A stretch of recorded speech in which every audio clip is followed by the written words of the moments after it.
Hello and a very good afternoon to you. Thank you very much for joining me today on today's webinar, which is how to recession-proof your finances.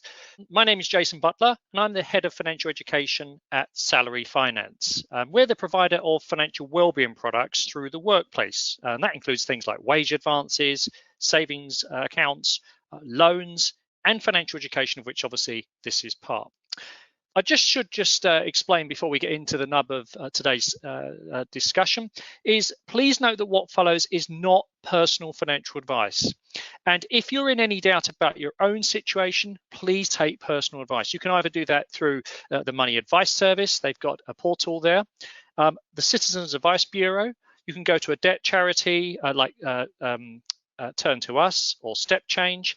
And you can go to a website called Unbiased, where you can get details of a regulated financial advisor.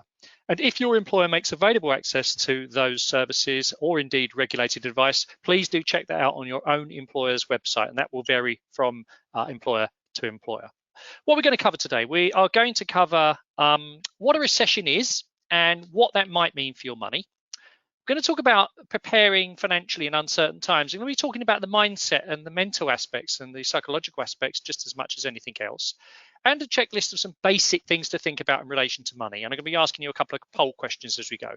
If you've got questions that you'd like to put to me that are of a financial nature, I can't handle the technical side of things, but if you've got financial questions, please put them in the questions box as we go. And when I finish the main presentation, after about 30 minutes, I will deal with any of those or as many of those questions that I can. Obviously, I can't give personal advice, but I'll try and give you a reasonable response or signpost you or point you in the direction of where you can get more help. There are no silly questions, by the way. That's really, really important point to bear in mind. What is a recession? We've heard about this, haven't we, on the news? We see it in the online. You just can't go a day without hearing someone talking about we're in recession. Well, it's not surprising, is it? Because we've had this big shutdown of the economy. But what is a recession? Well, this is the accepted definition. It's a measured decline in real national income sustained for at least 2 consecutive quarters. So what that really means is over a 6-month period, taken as a whole, the economy doesn't grow positively. It's either flat or it's zero. Okay, but there's another way of describing it, and this is from the National Bureau of Economic Research in the United States. And the United States is the biggest economy in the world, so we should listen to what they say. And they say a recession is a significant decline in economic activity spread across the economy, lasting more than a few months, normally visible in real, what's called gross domestic product, the sum of all our trading, real income, employment, industrial production, and wholesale retail sales. So essentially, it's a period when buying and selling and consumption and what have you, that all sort of reduces and starts going backwards. So why does it matter? Why should you worry about that? Well, I'm not saying you should worry about it, but you should care. And it's because in recessionary times, you normally see a falling the living standards. People, have got less money to buy things. There's normally rising unemployment. How long that lasts and whether that's structural or whether that's just temporary, that's another issue. And the price of most things falls. So give you an example. We'll talk about property in a minute, but the price of property is probably going to fall, or probably has fallen, because obviously there's less people around to buy. And also, if people are uncertain about their jobs, they're less likely to want to move. Now, whether that is a sustained fall or just a temporary thing, who knows? But other things will go up in price. So, for instance, if you try and buy face masks, there doesn't seem to be any reduction in price on those. But other things will fall in price. So, for instance, I've been able to get some building work done because there aren't many people having builders do work. So I can manage to get some building work done for the first time in a long time at a reasonable price. But the reality is that it affects everyone in different ways, in different magnitude, and it really depends on where you are and what your situation is. So these are very general statements. Okay, you might actually find your living standards go up, and you've got the choice of opportunities for jobs, and that the price of things you need to buy keep going up. Who knows? Now, a recession is not the same as a depression. Now, a depression, this is a sustained downturn in the economy where things are really bad for a long period of time. And this was the case in the 1930s. In the 1930s, we had 4 or 5, in fact, it was about 7 years where there was mass unemployment, there was just no work on, the banks were bust. It was a terrible situation. In fact, in that environment was where we had the Third Reich in Germany, was very fertile ground. So we're not expecting it to be a depression, but again, who knows? It's unlikely with the way that central banks are dealing with things and the government is now stepping in to sort of prop up demand and so on, but it's not without possibility. But what we're talking about today is a recession, a temporary fall in economic activity that has an impact on all of us. So recessions eventually do give way to better times, but how they do that can vary. So let's have a look. Now, the V-shaped recession is one where we've had a massive reduction, but then there's a massive pickup again in economic activity. So this is what everyone is hoping for, that what we get is a massive increase, very quickly from a very low base very quickly. So we literally come off the floor and then we're back to where we were. That's called a V-shaped recession. That's what everyone is hoping for.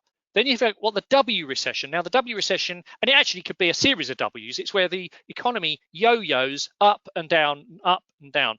But in this situation, that's more likely to happen if we have a massive second wave of the coronavirus that causes lockdown again.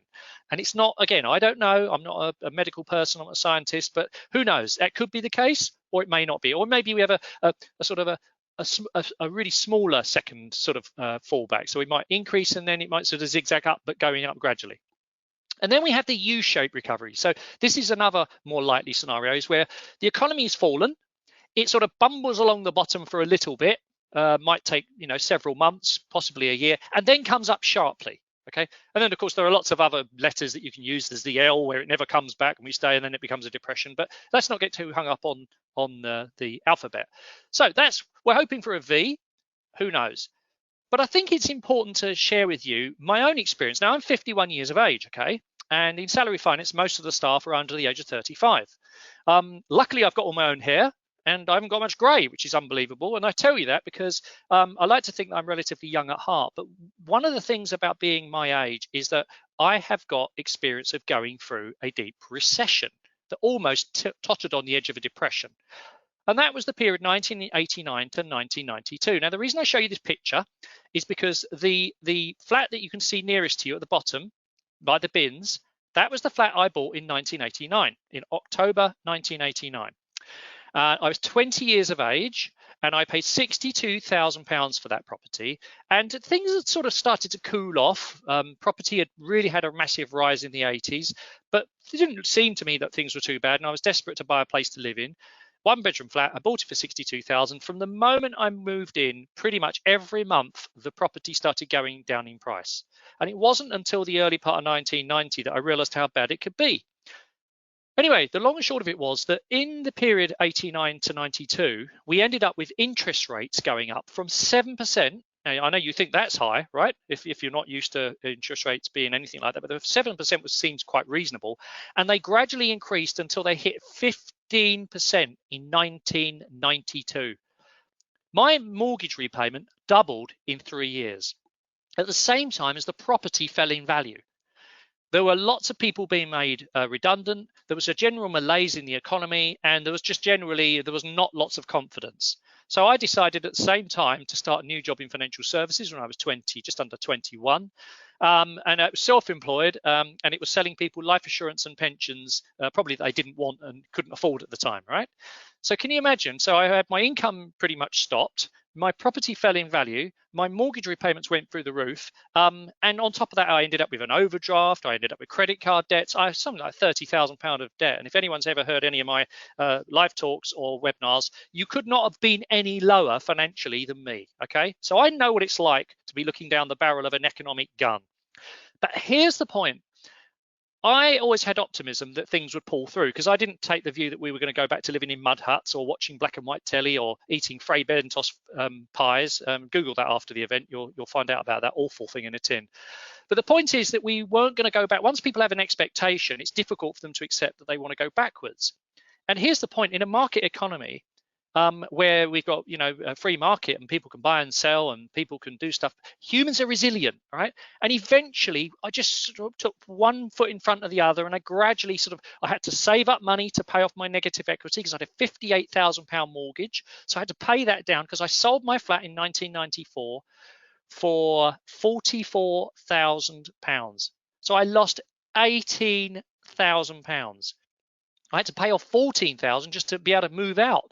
And at that time, I'd met my wife, love of my life, and we decided we were going to have a future together. So I had to get rid of this flat, and I sold it to the first person who would eventually offer me anything. So I know what it's like. But here's the point. We get through these things. And here's the thing. Sometimes recessions can be the best time to build your career, can be the best time to build your good habits, can be the best time to improve your skills, because good people command good money. It's as simple as that. So there we go. So I just want to do a quick poll question and see how you guys are feeling in terms of how concerned the recession makes you, a potential recession. So I'm not worried at all, a bit concerned, fairly worried, or very anxious and worried. So I'll just launch the poll. Let's get that going. I'm going to launch that. So please vote away. Right, I'm going to close that off now. You've got about 29% fairly worried and 8% very anxious and worried. 59% of you are a bit concerned. Okay, fair enough. Now, this is a YouGov poll which was done a couple of weeks, or about a week ago. And this is done by the government, and they sampled nearly 4,500 people, and they asked them the similar question. As you can see, our results are very similar to what we've got from the population. So we've got about a third of people who are actually either concerned or very concerned. So you as a group are probably slightly less concerned than the overall group, but that's because, of course, your employer partners with Salary Finance Stroke Neighbour to help you improve your financial well-being. Well, that's what I'd like to think anyway. Now, what you've got to remember is, in times of stress and extreme uncertainty, like we're going through now and going to continue to go through, any unhelpful or potentially destructive money beliefs that you might have lurking in the background, they can surface and your instincts can take over.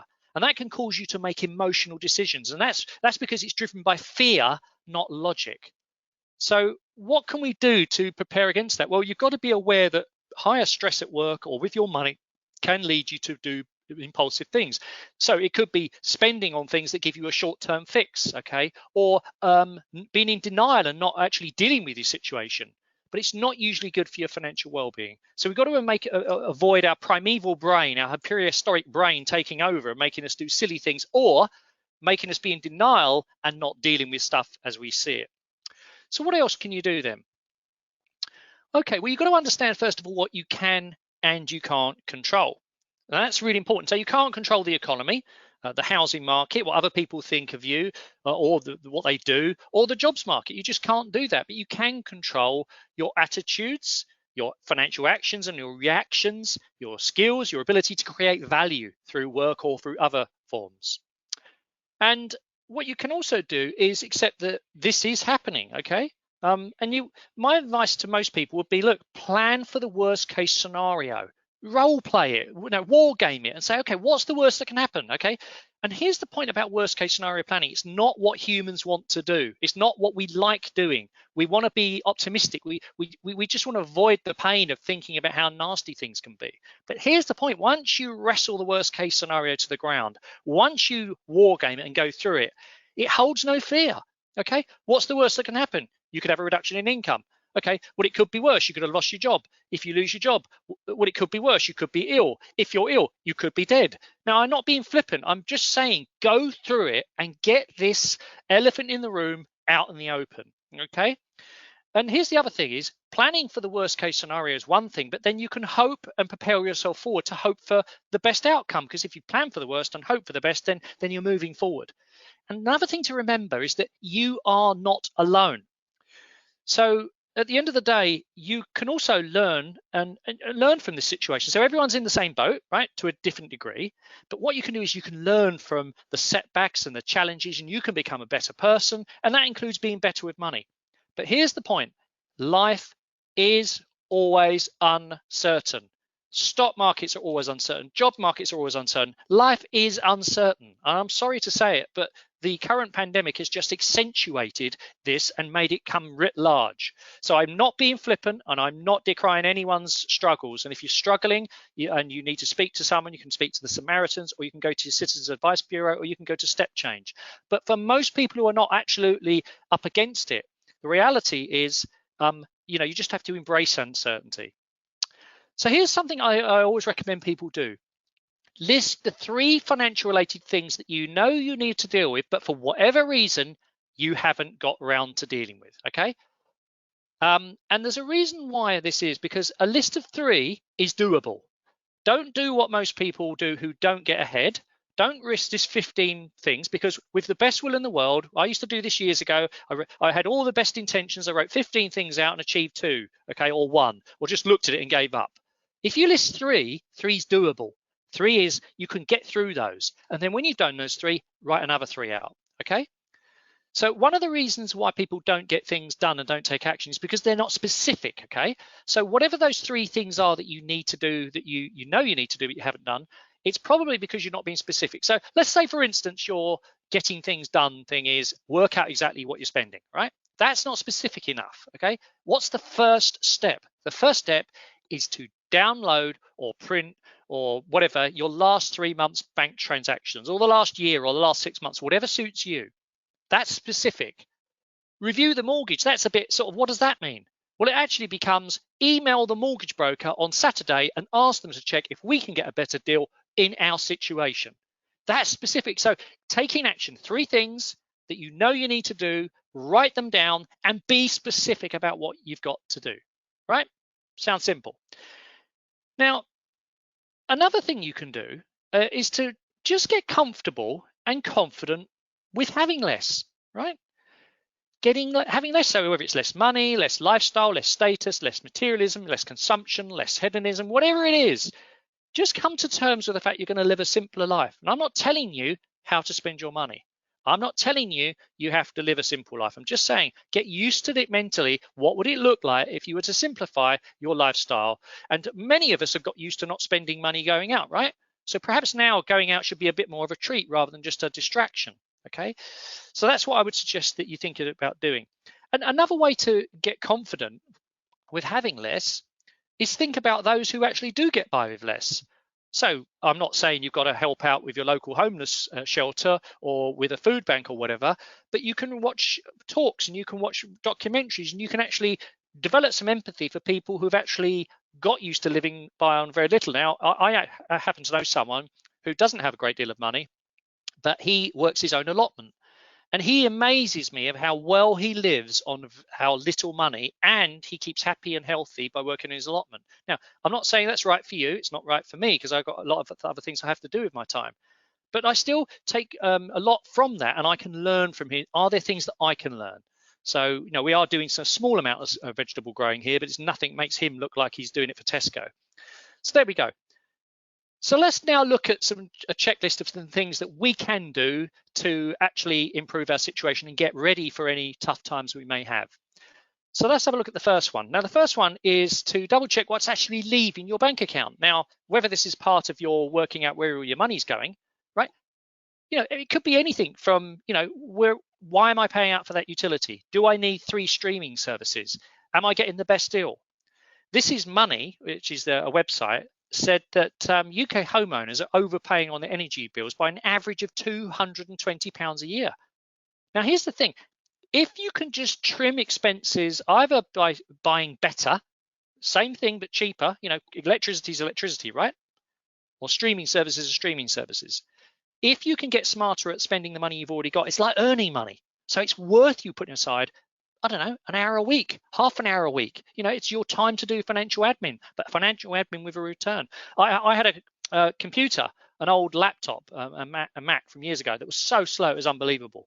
I went online, put the serial number in. They said if it all still works and it's not chipped, we'll give you £100 voucher towards a new one. Now, I needed to buy a new one. So I did exactly what they said. They sent me a box. They paid for the postage, got £100 back, happy as Larry. I needed to buy a new computer. It was there anyway. And also, I looked at my broadband. They were charging me £52. I've now got a special deal for £28 with a Which Best Buy from the Which magazine. So again, it's worth doing. So just check what's, and another thing to think of is also money you're spending that perhaps you don't need to be spending. This budget planner for the Money Advice Service can help you live within your means while still making steps towards your long-term goal. So that's like a breakdown of all your living costs, and it'll help you get started if you need something to help you, a tool to work with. So another thing to do is check things like your employee benefits. For instance, Salary Finance, they give you the option of cash in lieu of health insurance.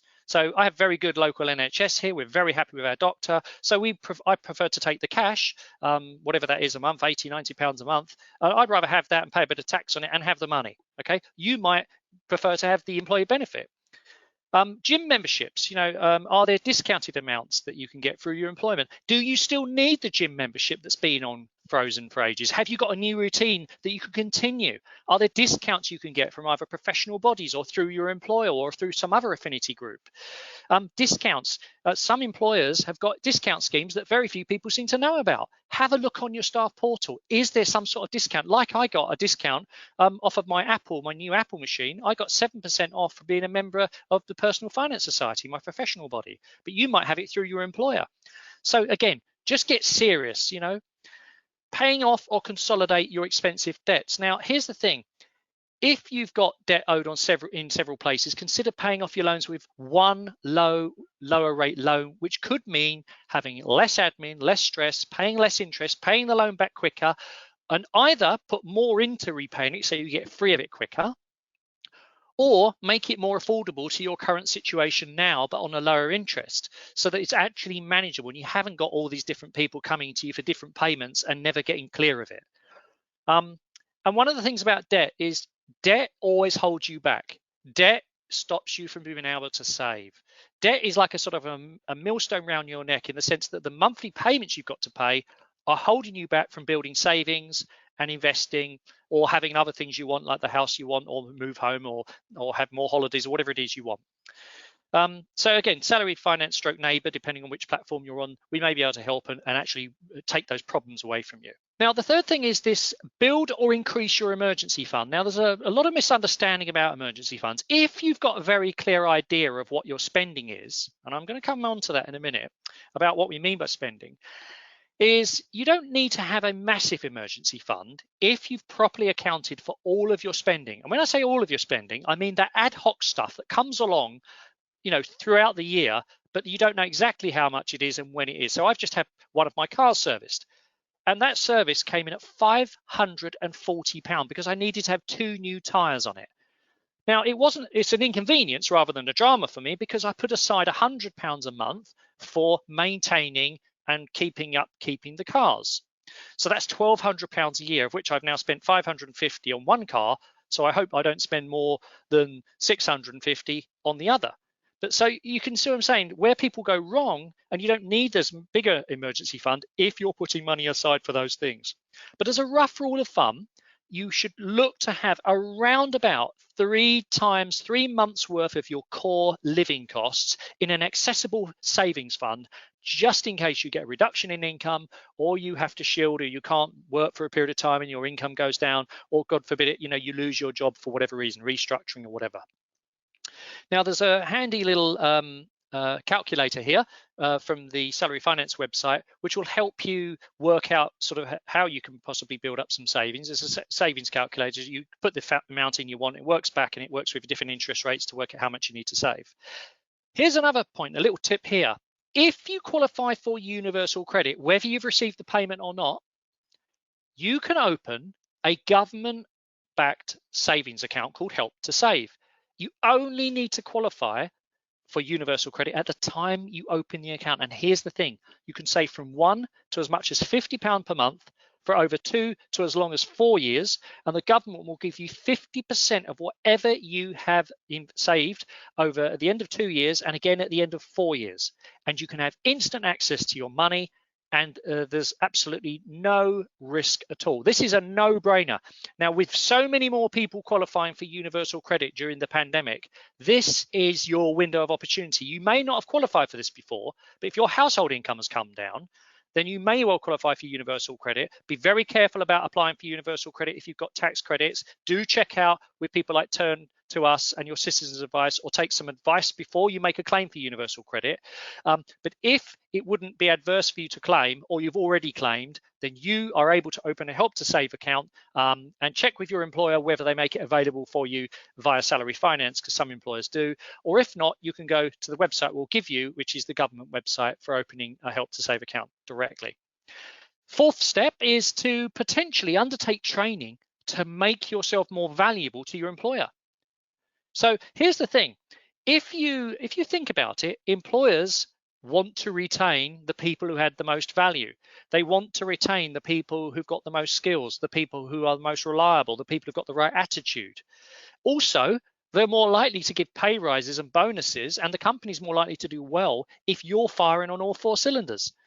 So, give an example. My daughter has just graduated, or is just graduating, with a degree in classics. So that's ancient Rome and Greece. Now, there's not a huge call for people with classics degrees, and the kind of thing she would have done, that might be difficult for her to get jobs in that area. So now she's pivoting. She's going to take a 5-month training course to do coding, computer coding. So she now is sort of pivoting and retraining herself to make herself more relevant. So check what your employer offers. Your employer may well offer you access to courses. They might be prepared to pay towards things. Just check out on your employer's website. There's normally help depending on your employer, but there also are grants and free money available from all sorts of sources towards training.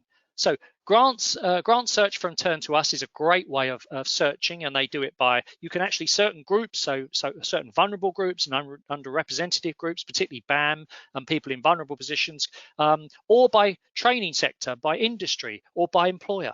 And the Citizen Guilds Foundation, very, very, very big backer of vocational qualifications. So if you always wanted to learn, I don't know, how to do bricklaying in your spare time, or something else that would be accretive to your existing job, then they've got a course for you, and there's often free money to help make the course cheaper for you. So check it out. It's well worth looking. The fifth step is to be wary of discounted rate mortgages. And the reason for this is that we've got interest rates and mortgage rates are at historic lows, and it's very tempting to borrow as much as you can to fund your dream home or to some home improvements. But the problem is what seems affordable now might not be when the special rate finishes. So here's the point. If you are already paying a mortgage, check in with your mortgage broker to see if you can get a better rate, but be wary of borrowing more than you need. And only borrow to replace the existing loan. Of course, unless it's to get rid of expensive debt that you cannot get rid of any other way. Just a danger here, if you increase your mortgage to get rid of unsecured borrowing that you've had hanging around for a long time, the danger is you end up paying for it over 20, 25 years. And that may not be in your best interest, even if the interest rate is lower, because it's lulling you into a false sense of you're giving yourself longer time to pay it back. And that may not be good. It may be better for you to take a low cost salary linked loan or something to get rid of that quicker so you can get that money freed up. If you're just stepping into home ownership for the first time, really do think carefully about, is this the right time to buy? If you buy, should you be offering a lot less than they're asking? Really think about carefully, can you afford that mortgage? Be wary of any deals that give you a great rate for the first year or so, because as I showed you in my experience, your interest rate going up in the first 5 years, your monthly payments doubling could be really, really difficult. So what seems good to start with and affordable might actually cost you a lot more in the long run. And be very careful of being locked in for, say, 5 years when you've only got a 2-year discounted rate, and be aware of the cost of home maintenance. And here's another point I want to make is keep thinking long term.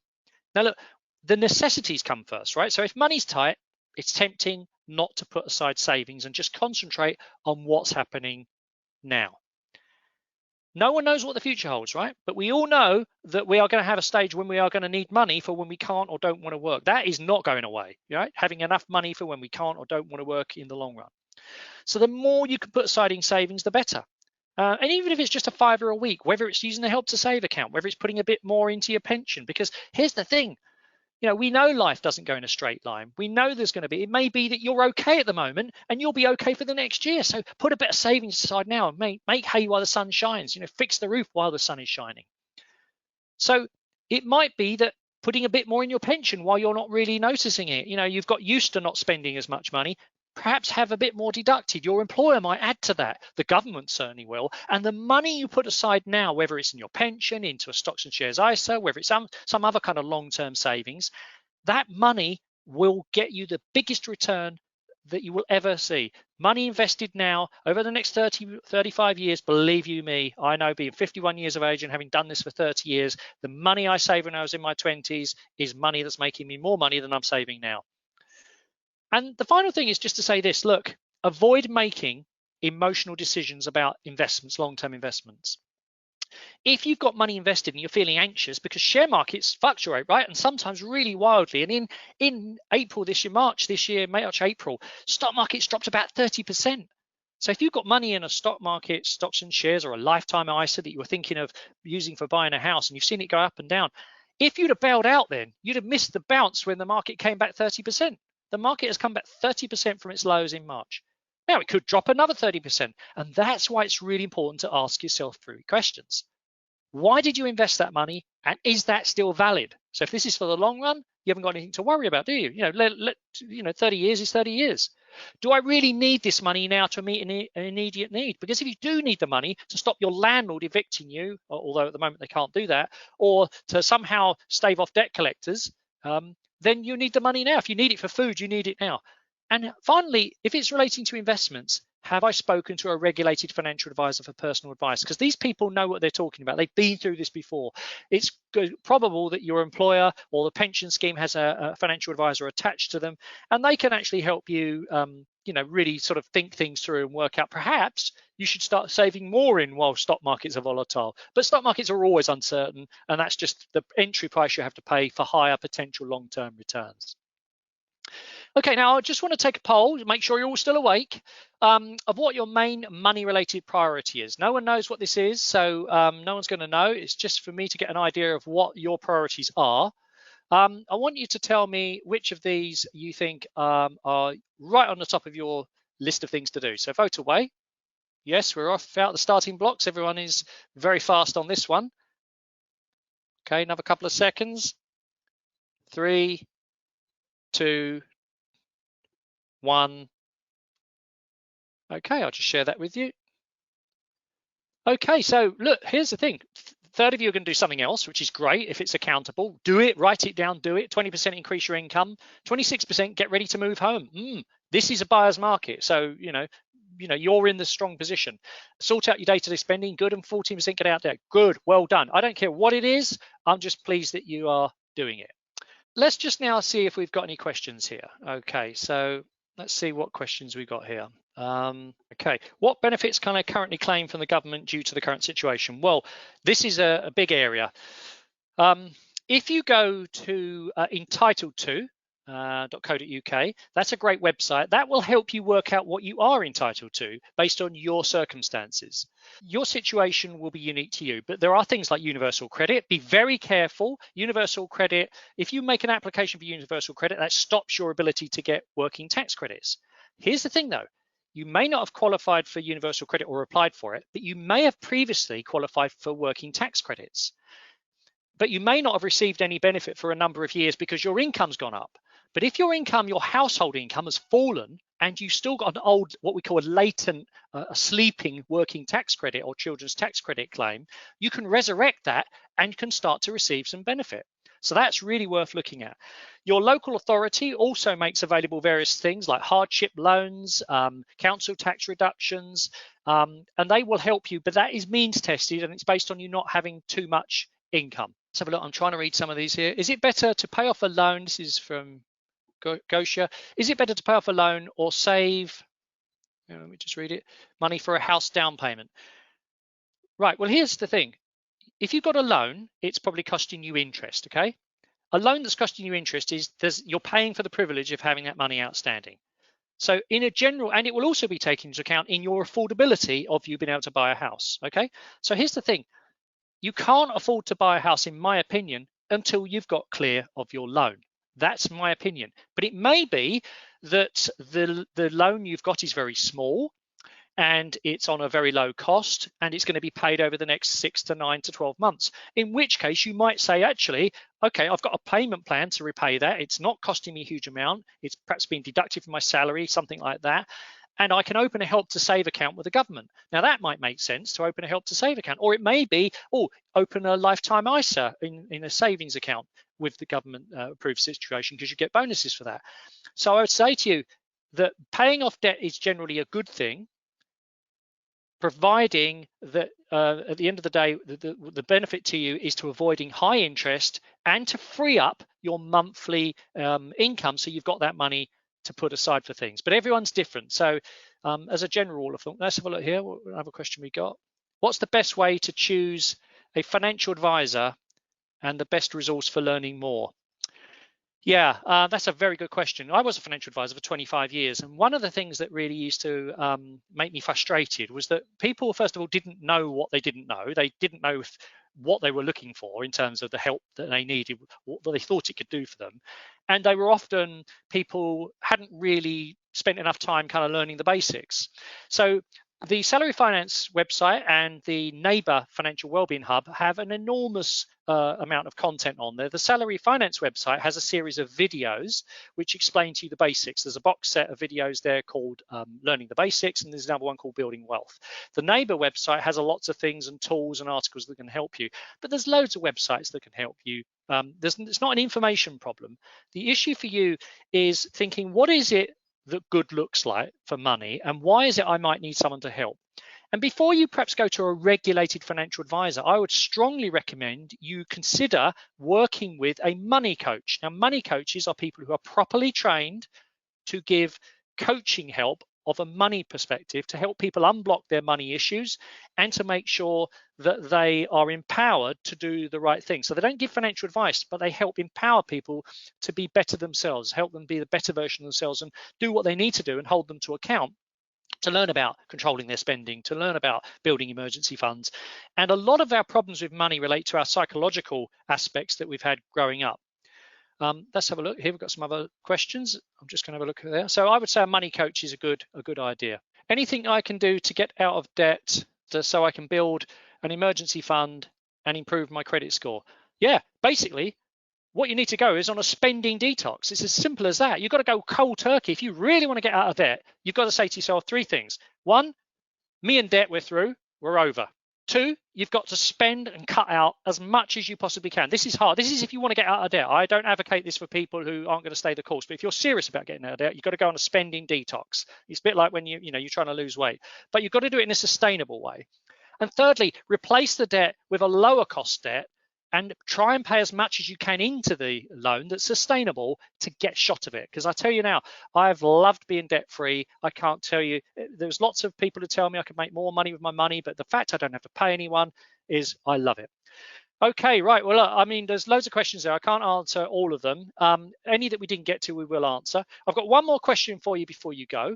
I just want you to answer this question again, the poll question. I'm going to just to tell me whether you have changed your view about the thought of a recession.